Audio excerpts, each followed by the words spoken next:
कक्षा 9th ए के बच्चे ध्यान देंगे। पिछले दिन मैं हिंदी क्षितिज काव्य में पाठ 1 साखी कबीर दास द्वारा रचित साखियां पढ़ा रहा था। आज पुनः उन साखियों को मैं दोहरा रहा हूं, ध्यान दीजिएगा। इस वीडियो को देखकर पढ़िएगा, क्योंकि इन साखियों पर ही प्रश्न पूछा जाएगा। इन प्रश्नों का उत्तर आप लोग लिखेंगे। फिर से मैं पहले दोहे से ही दोहरा देता हूं। मान सरोवर सुभर जल हंसा केलि कराहि, मुक्ता फल मुक्ता चुगै अब उड़ अनत न जाय। मुक्ता फल मुक्ता चुगै अनुप्रास है। प्रस्तुत साखी कबीर दास द्वारा रचित हिंदी क्षितिज भाग 1 में साखियां शीर्षक से अवतरित किया गया है। प्रस्तुत साखी में कबीर दास जी सांसारिक विषयों से मुक्त होने के विषय में बताते हुए कहते हैं कि मान सरोवर सुभर जल हंसा केलि कराहि, मुक्ता फल मुक्ता चुगै अब उड़ अनत न जाहि। हंसा यानी आत्मा और हंसा माने हंस एक पक्षी। तो यह जीव जो है सुषुम्ना मार्ग से पहुंचकर शून्य शिखर पर स्थित अमृत से परिपूर्ण भरे हुए कुंड में केलि कर रहा है यह हंसा जीव, और वहां स्वच्छंदता पूर्वक जो है आनंद रूपी यानी मुक्ता फल आनंद रूपी मोती को चुग रहा है। उस आनंद को छोड़कर वह अन्यत्र कहीं जाना नहीं चाहता है। यानी कबीर दास जी का कहने का मतलब यह है बच्चों कि जब मनुष्य का आत्मा जो है संसारिक विषयों से मुक्त होकर परम तत्व के ध्यान हो जाता है, ध्यान में लग जाता है, तब उसे दिव्य आनंद की प्राप्ति होती है। और उस दिव्य आनंद को छोड़कर मनुष्य कहीं और जाना नहीं चाहता है। दूसरा दुआए कबीर का कि प्रेमी ढूंढत मैं फिराओ, प्रेमी मिले न कोई, प्रेमी को प्रेमी मिले सब विष अमृत होए। संदर्भ वही रहेगा, लेकिन प्रसंग बदल जाएगा बच्चों। तो प्रस्तुत साखी में कबीर ने अपने को ऐसा प्रेमी बताया है जो अपने प्रेमी को ढूंढता फिरता है कि कहीं मुझे सच्चे प्रेमी मिल जाए। इसी बात को कहते हैं कि मैं इस संसार में प्रेमी को ढूंढता फिर रहा हूं, लेकिन मुझे कोई सच्चा प्रेमी नहीं मिलता। अपने अनवरत तलाश के बनस्तब्ध कबीर को यह पूर्ण विश्वास है कि जब प्रेम करने वाले से उसके प्रेमी का मिलन हो जाएगा, तो उस प्रेमी के मिलने से उनसे उत्पन्न जो प्रेम रूपी अमृत है, उस प्रेम रूपी अमृत से सारा विष अमृत में बदल जाएगा। फिर से मैं इस संसार में चारों ओर एक सच्चे प्रेमी की तलाश कर रहा हूं, लेकिन मुझे कोई सच्चा प्रेमी नहीं मिलता। कबीरदास जी को अपने पर यह विश्वास है कि जब प्रेम करने वालों से उनके प्रेमी का मिलन हो जाएगा तो उससे उत्पन्न जो प्रेम रूपी अमृत है, उस प्रेम रूपी अमृत से उसके अंदर के सारा विष अमृत में बदल जाएगा। तीसरा दुआ है, हस्ती चढ़िए ज्ञान को सहज दुलीचा डार, स्वान रूप संसार है भूखन दे झक मार। इसमें भी संदर्भ वही रहेगा, प्रसंग बदल जाएगा बच्चों। प्रस्तुत साखी में कबीरदास ने यह बताया है कि ज्ञानी व्यक्ति को सावधान रहना चाहिए, सहजता का व्यवहार करनी चाहिए।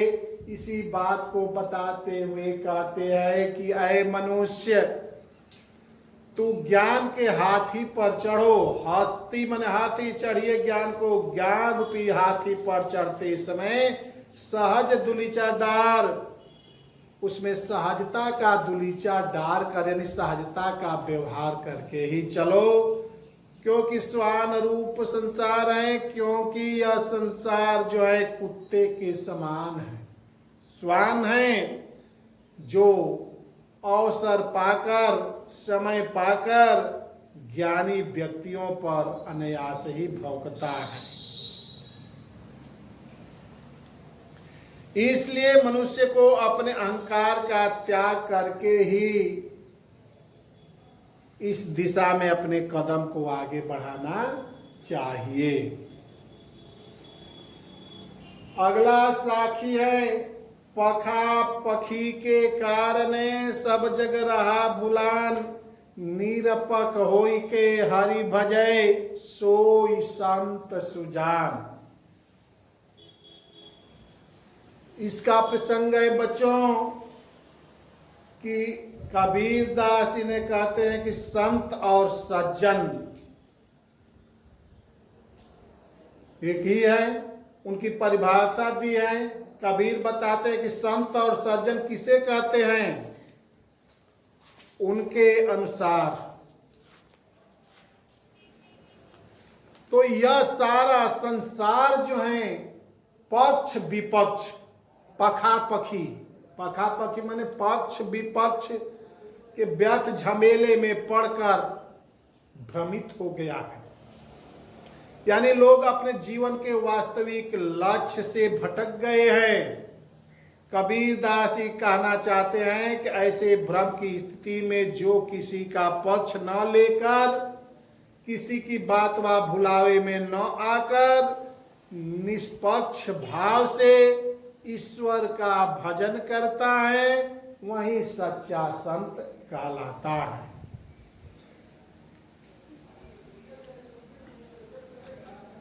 अगला दोहा, हिंदू मुआ राम कई, मुसलमान खुदाई, कहे कबीर सो जीविता, जो दुह के निकट न जाए। प्रस्तुत साखी के माध्यम से कबीर मनुष्य को ईश्वर के एक होने के विषय में बताना चाहते कि ईश्वर एक है। उनका मानना है कि राम और खुदा एक ही है, दो रूप नहीं है। बताते हैं कि हिंदू लोग परम तत्व की प्राप्ति के लिए राम राम कहते हैं और मुसलमान उसे खुदा कहते हैं। कबीर का कहना है कि वास्तव में वही जीवित हैं जो राम और रहीम में भेद न करता हो, जो इनमें व्याप्त तत्व का दर्शन करता है। कबीर के अनुसार मनुष्य जीवन की सार्थकता इस भेद बुद्धि से ऊपर उठने को है। अगला साक्य है कि काबा फिर काशी भया, राम ही भया रहीम, मोट चुन मादा भया, बैठ कबीरा जिम। प्रस्तुत साखी में कबीरदास बताना चाहते हैं की साखी के माध्यम से मानव समाज को यह संदेश देना चाहते हैं कि संप्रदाय लोगों को तोड़ने और बांटने का कार्य करते हैं। बचता राम ही रहीम और काबा ही काशी हो जाता है। यदि मनुष्य की सोच उनमें एक ही तत्व को देखने की बन जाए तो स्वयं को ही संबोधित करते हुए वे कहते हैं कि संप्रदाय के आग्रहों को छोड़कर मध्य मार्ग को अपना लेना काबा और काशी हो जाता है, राम रहीम बन जाता है। संप्रदायगत रूढ़ियां जो हैं उनके अंदर समाप्त हो जाती है। ऊंचे कुल का जन्मिया जे करनी ऊंच न हो, सुबरन कलश सुरा भरा साधु निंदा सोई। प्रस्तुत साखी के माध्यम से कबीर ने मनुष्य को यह चेतावनी दी है कि अपनी श्रेष्ठता को सोचकर मनुष्य के भीतर जो अभिमान है, अहंकार है, उस अहंकार को नहीं करना चाहिए। मनुष्य को उस अहंकार से बचना चाहिए। कबीर यहाँ अहंकार और शराब में तुलनात्मक समता दिखाते हुए कहते हैं कि ऊंचे कुल का जन्मिया जे करनी ऊंच न हो, क्योंकि ऊंचे कुल में जन्म लेने से मनुष्य ऊंचा नहीं होता है। मनुष्य अपने कर्म से ऊंचा होता है। जैसे सूरा यदि सोने के पात्र में भी रखा हो तो साधु लोग यानी सज्जन लोग हमेशा उसकी निंदा ही करते हैं। कबीर मनुष्य संप्रदाय से कुलीन श्रेष्ठता के अहंकार को छोड़कर कर्मों के बंधन में पड़ने के लिए कहते हैं कि अपने कर्मों के अनुसार ही मनुष्य जो है छोटा और बड़ा होता है। तो बच्चों, इस वीडियो को देखकर जो संदर्भ प्रसंग व्याख्या में कहा उसको पढ़िएगा। इसमें पूछे गए प्रश्नों का उत्तर खोजने का प्रयास कीजिएगा। धन्यवाद।